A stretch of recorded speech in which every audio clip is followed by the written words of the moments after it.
Kasado na ang impeachment trial ni VP Sara.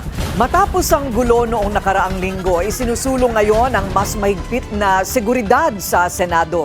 Narito ang agenda report ni Hannah T.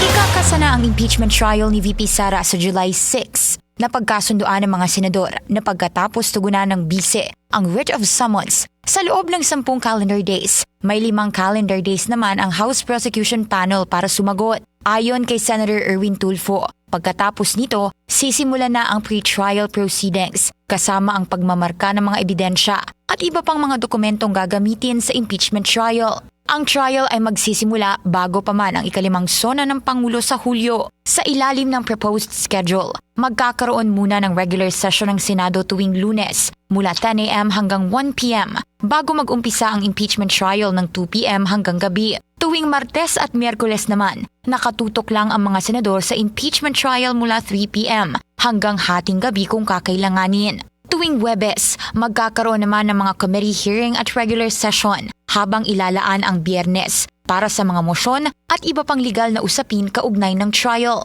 Inamin ni Tulfo na kailangang i-overhaul ang security protocol sa Senado, lalo na matapos ang naging shooting incident noong nakaraang linggo sa loob ng Senate premises. Nanawagan din siya ng mas maayos na security para makalabas at makapasok ng ligtas ang mga senador sa building. Inireklamo ni dating Senate President Tito Soto ang nooy pambabatiko sa kanya ng mga nagpoprotesta habang papalabas ng Senate premises. May kaparehong karanasan din umano si Tulfo.